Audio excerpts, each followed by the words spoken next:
Jesus is a biscuit. Welcome to MsMojo, and today we're counting down our picks for the things old school RuPaul's Drag Race just did better. Let me ask you a very fair question.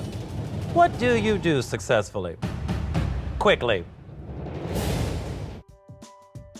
Number 10, Everybody Loves Puppets Mini Challenge. Your dress looks gorgeous today. Well, thank goodness, because I have 50 of the same dress in different fabrics. In season 4, RuPaul introduced the Puppet Mini Challenge.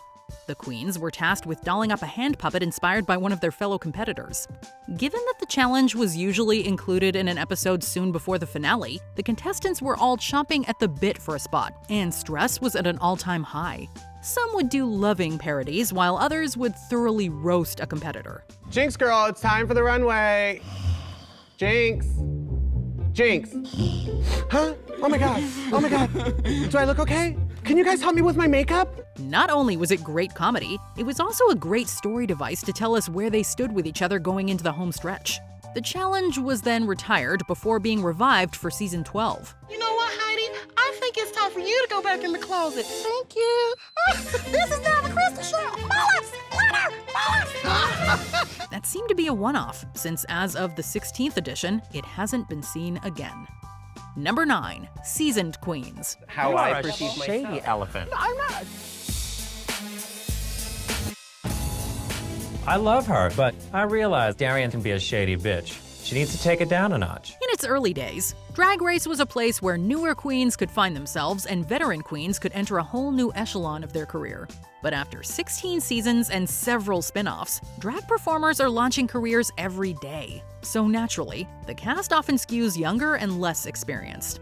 However, some of the early season's best moments came courtesy of performers who had a sense of history and professionalism. I just don't think you should be here. What's the You're big deal? threatened by me, right? I'm not threatened by you. They were around before the more progressive time that allowed the show itself to exist, and had to build careers without the benefit and pressure of TV. Queens like Bianca Del Rio, Latrice Royale, and Chad Michaels are great performers and provided the necessary reality check for younger queens who needed it. 5 G's, please. Yeah. That's what I wanted to yell. You know what that means, right?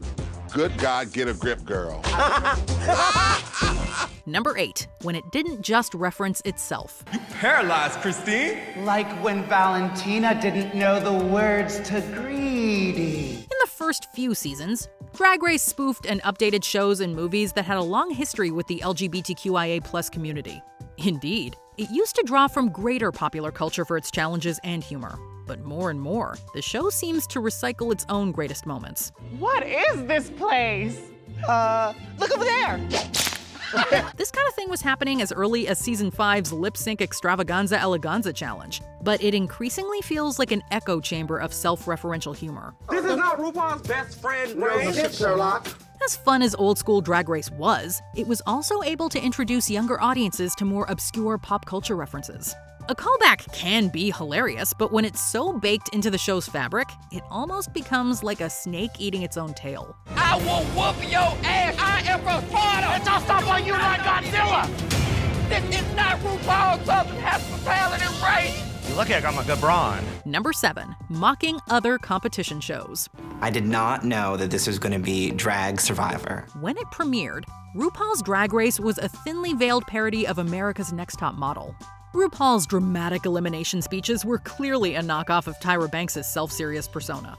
Over the years, the show had to evolve, but it's easy to miss that irreverence.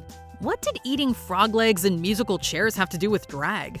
Absolutely nothing, but it sure is entertaining. Drag Race has only turned up its informative political and earnest emotional approach since then.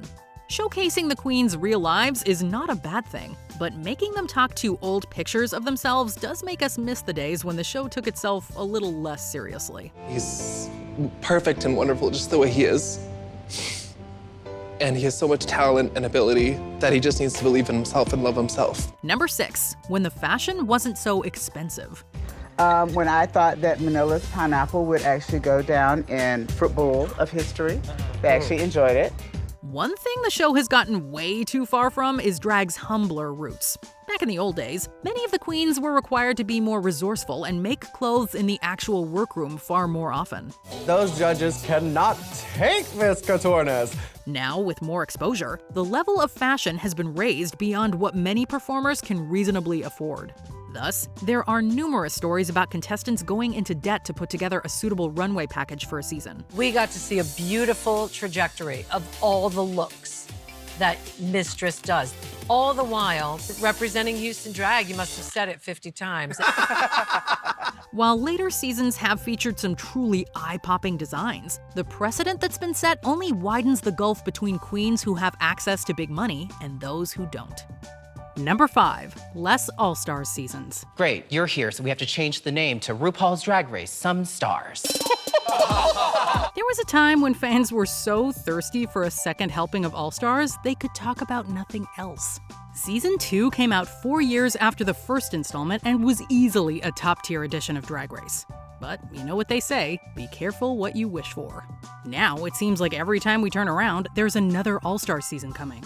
While it's great to see some queens get a second chance at the crown, it should be a treat and not a given. You know, there are so many fierce queens I could have invited back, but you 10 were chosen because I believe that each of you still has something to prove. To me, to your fans, and most importantly, to yourself. The show just doesn't build up a reserve of viable and deserving competitors quickly enough to justify a whole season every year. I would have never thought to pick her. And that is not shade. I was just like, oh, work. That's not shade. Number 4, old Untucked format. I know we had a rough start, not as rough as your wigs and your mug. She's reading you from the dead. In season 7, Drag Race completely overhauled its aftershow. Untucked was originally devised as a less structured behind-the-scenes spin-off. Early on, the aftershow was much more heavily produced and manipulatively edited. Mimi, I'm First was number 3rd in the voting. I could not believe it. Out of all 50 not attack bitches, my fans, bitch. Of the shit that I've seen, you don't have that many. Starting in 2015, the show took on a more documentary-style approach, with somber music and slow motion, and it's way less fun. The tackily decorated backstage lounges were replaced with the actual backstage before moving to the workroom. What's more, new Untucked is structured in a way that diffuses tension, with guest judges coming in to interrupt the queen's banter way too often.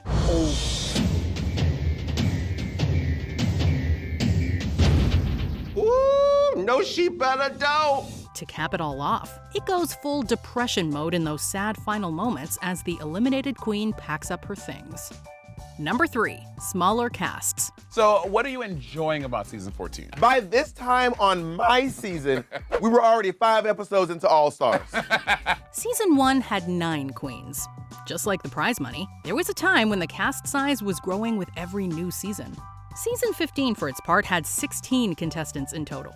This decision was met with heavy skepticism and even outrage when the show cut its 90-minute episode length back down to an hour, ensuring the storytelling would be stunted.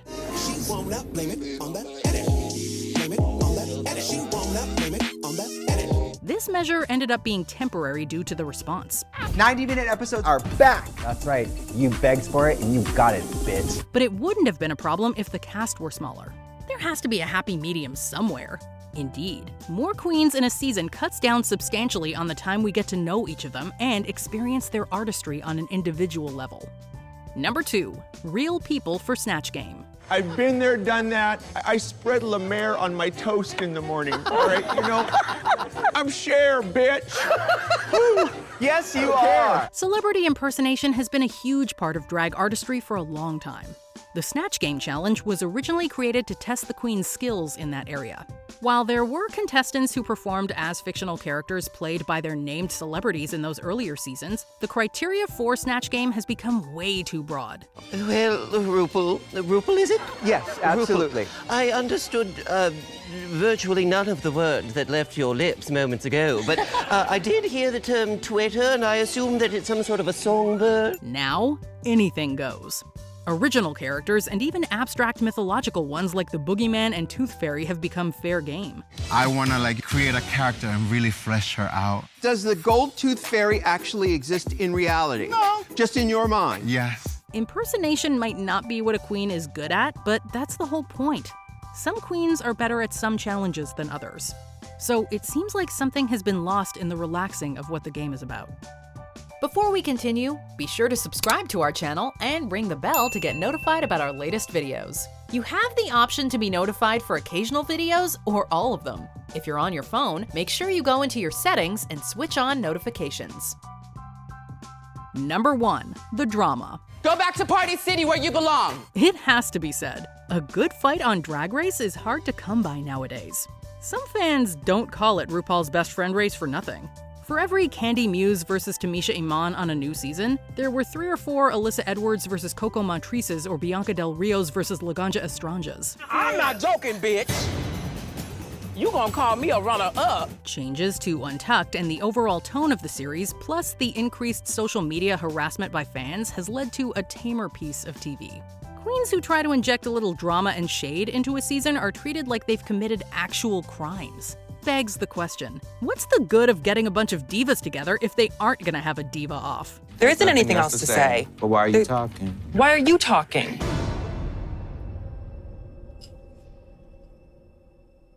Anyways, thank you. Back to what I was saying. What do you miss most about old school Drag Race? Tell us in the comments. Lil Pound Cake. Her catchphrase is, "You're not my real dad and you never will be." Do you agree with our picks? Check out this other recent clip from MsMojo. And be sure to subscribe and ring the bell to be notified about our latest videos.